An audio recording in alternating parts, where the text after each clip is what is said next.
um prazer imenso, uma honra estar aqui com vocês, uma mesa tão qualificada, junto com o Dr. Nivaldo, com o professor Ricardo Antunes, com vocês, em nome das quais mulheres, cumprimento toda a nossa plateia virtual neste espaço.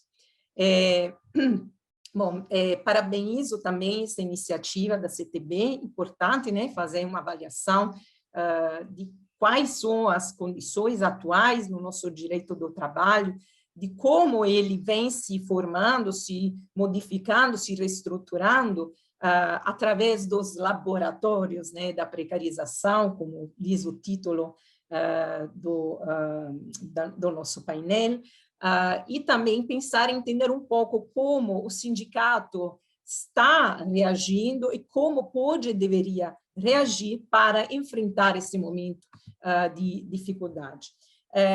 Então, nós temos, é claro, já foi falado pelo Nivaldo anteriormente, né, que o Brasil, nos últimos anos, ele tem assistido a radicais transformações do direito do trabalho, com uma aceleração a partir de 2017, mas essa transformação, uma transformação que ocorreu no mundo, né? E isso aconteceu com a cumplicidade do desenvolvimento das tecnologias, das transformações do sistema produtivo, dos sistemas políticos, né?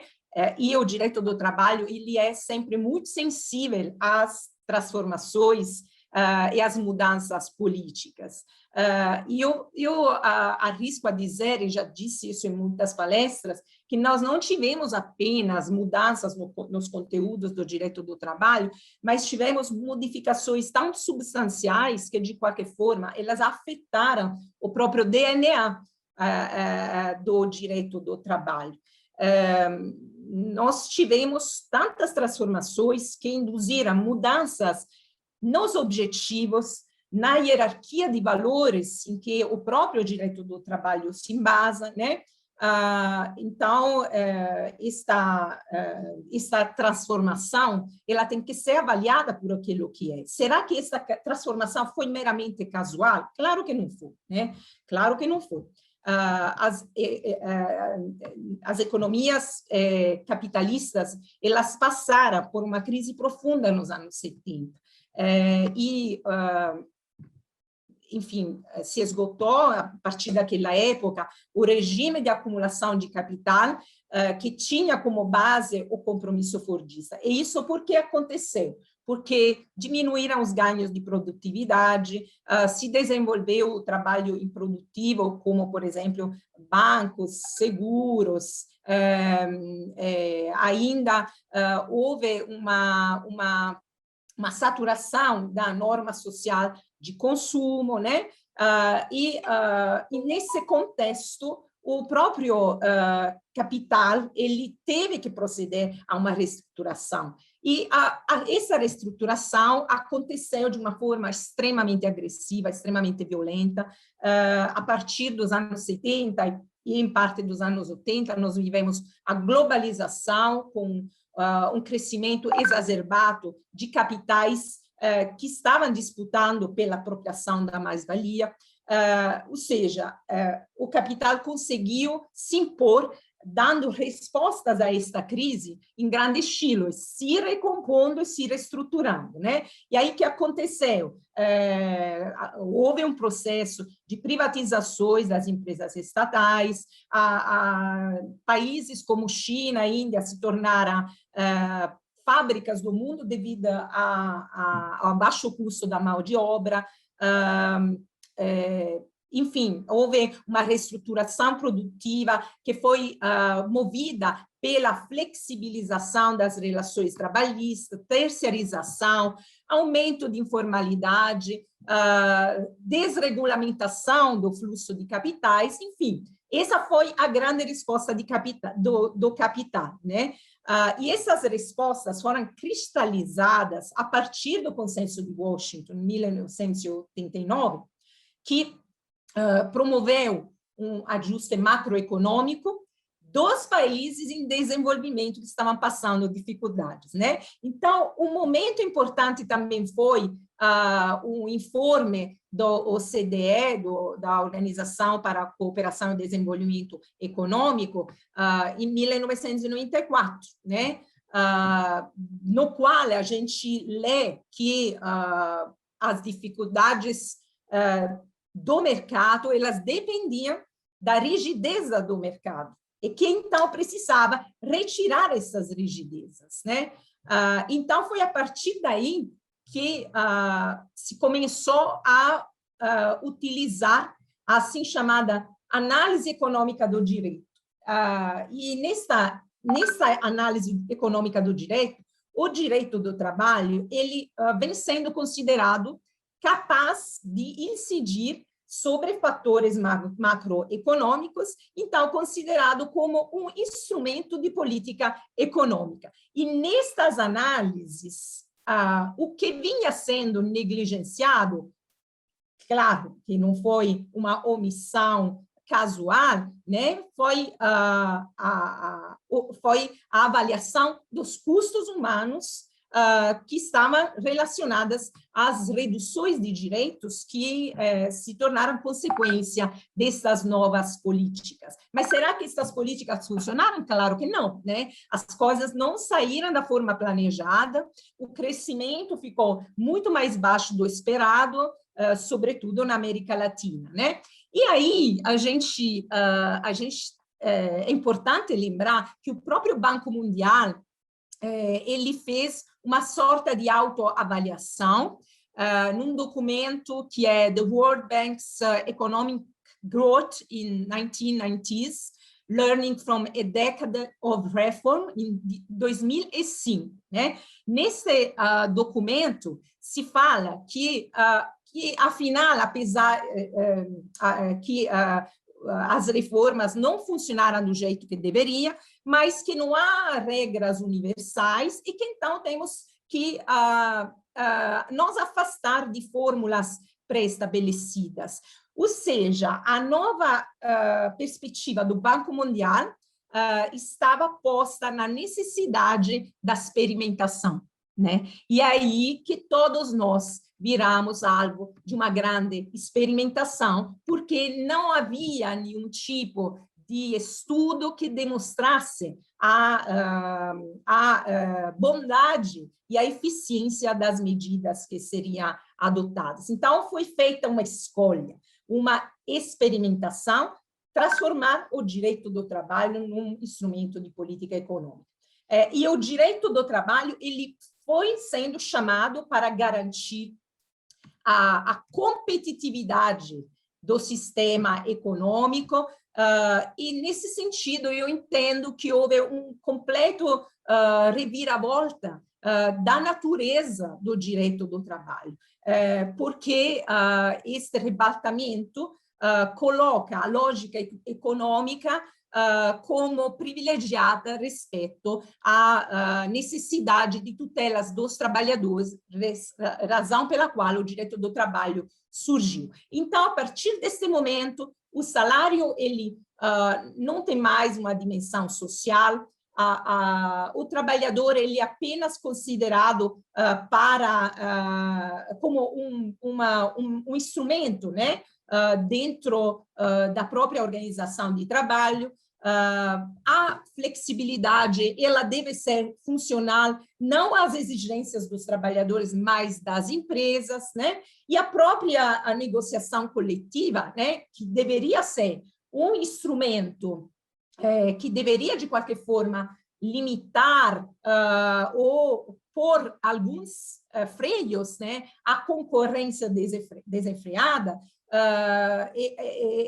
a negociação perdeu este espaço recentemente também com a própria reforma trabalhista. Então, como consequência, nós tivemos uma grave redução de direitos no plano normativo, no plano salarial, e uma grave redução da efetividade também do próprio sistema sindical, né? O sistema sindical ele é muito afetado por estas novas realidades, e tudo é afetado, a representatividade, a função da negociação coletiva, a taxa de sindicalização, né? E essa pandemia aprofundou a crise e desvendou a falência do sistema capitalista e pôs um número grande de desafios para o nosso sindicato. As políticas neoliberais, elas se aprofundaram também no capitalismo de plataforma. Ao longo desta pandemia, aumentou a automação, que foi aprofundada por exigência de distanciamento. Os sindicatos, nesse momento, menos talvez do que no começo da pandemia, estão ainda desorientados, né? Agora, eu penso isso, que nós temos vivenciado já grandes crises, né? Em 2008, nós tivemos uma crise que deveria ter servido e ser aproveitada. Porém, entendo que os sindicatos não tiveram força e talvez bastante coragem para aproveitar da crise e para conseguir uma transformação.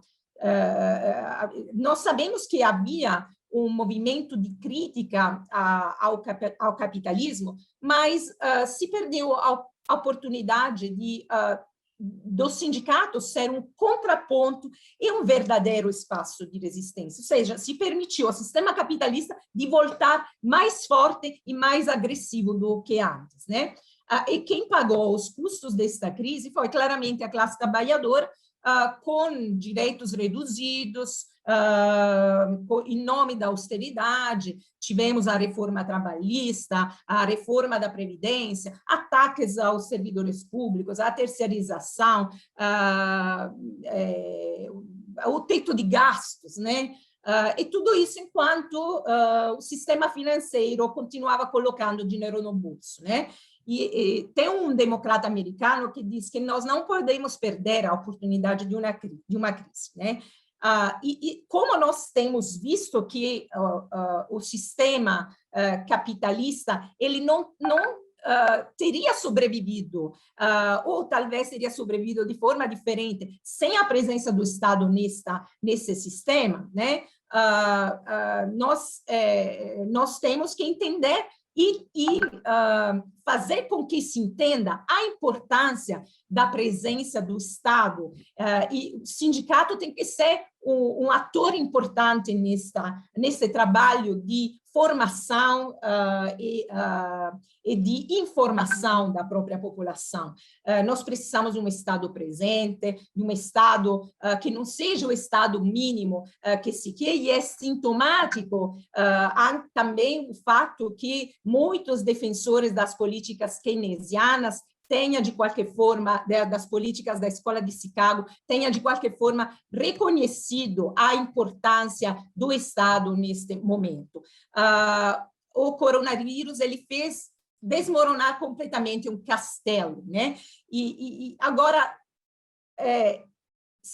eu não me lembro quem, mas alguém disse, como diz o professor Márcio Túlio Viana, alguém disse que se continuarmos fazendo aquilo que estamos fazendo, continuaremos conseguindo o que estamos conseguindo, né? Então, em relação ao quadro que foi traçado, a atuação dos sindicatos tem sido objeto de diferentes polêmicas e também de debates, não somente recentemente, mas a partir da última década, né? A própria atuação dos sindicatos, a própria existência deles é colocada em xeque.